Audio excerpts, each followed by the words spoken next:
real estate investment advice they've ever received that you think is applicable to students in the room that are interested in getting into this business.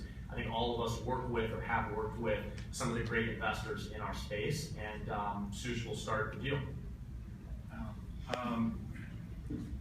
I worked on a project where we bought a property 10 years ago from a gentleman. He was 89 at the time. He's now 99 years old. He's a New Yorker. He bought the property for $6 million. In 1962, we bought him out at $600 million. I had lunch with him 2 weeks ago, and his advice all the time is don't achieve success too early in life because you lose your hunger.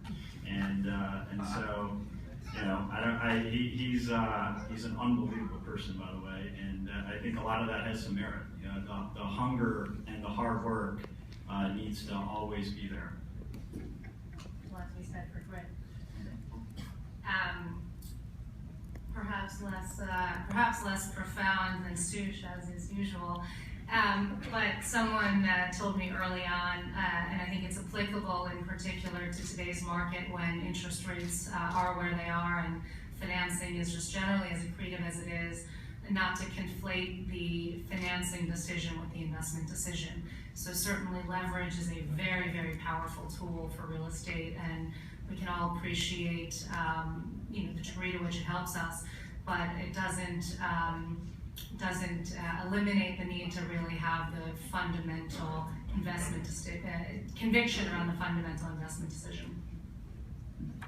I'll take it in a slightly different direction. When I was coming out of college and I decided I want to work in real estate, I really wanted to work for a developer because I thought that was really cool and sexy, and to build office or condos or whatever I thought was really cool. And one of my dad's close friends, when I was interviewing, and he gave me some good advice, and he said, you should work somewhere where you can work on a lot of different things and figure out what you like about real estate and what you want to work in. I mean, there are 100 different ways you can work in real estate. You can be a developer, you can work in debt, you can work for an office fund, you can build whatever.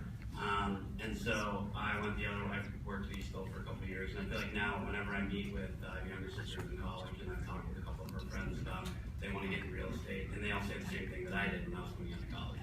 So not that it's a terrible learning opportunity to work for a developer, but I've just found that people ended up happier when they worked at bigger institutions where they're able to work on a lot of different things and sort of figure out what they like.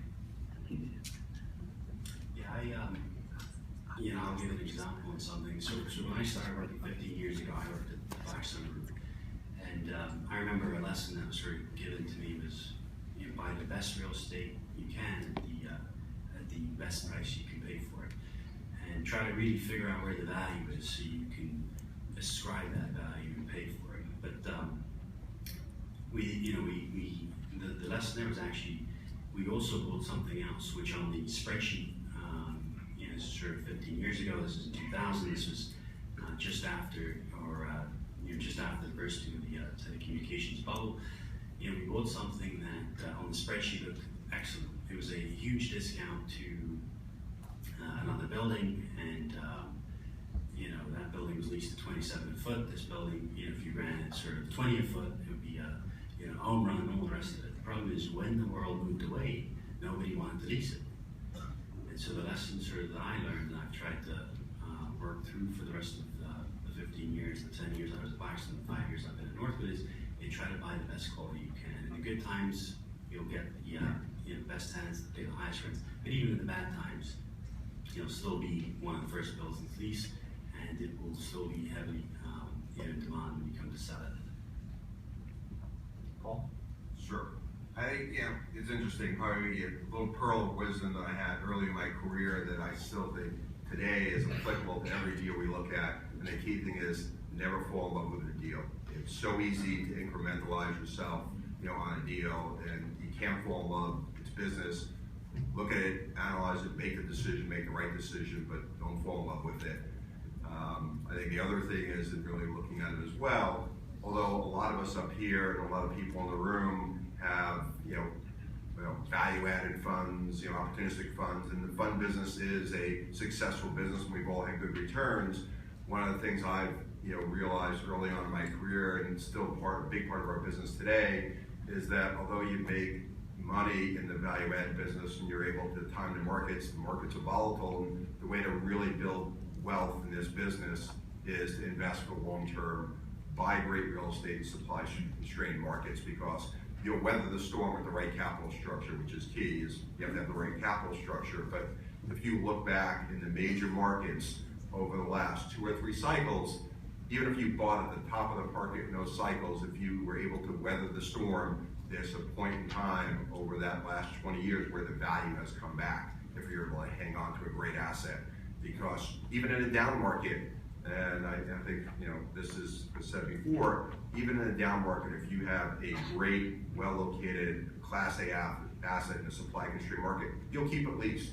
You'll have to lower your rents, you'll live for another day. If you're in a secondary market or a B asset, you know, when the markets are soft, you could sit for vacancy for years, and you know, there's no way to recover from that. So, buy great real estate, never fall in love with a deal. All very good advice, coming from people, like I said before, that have been doing this for a long time. So with that,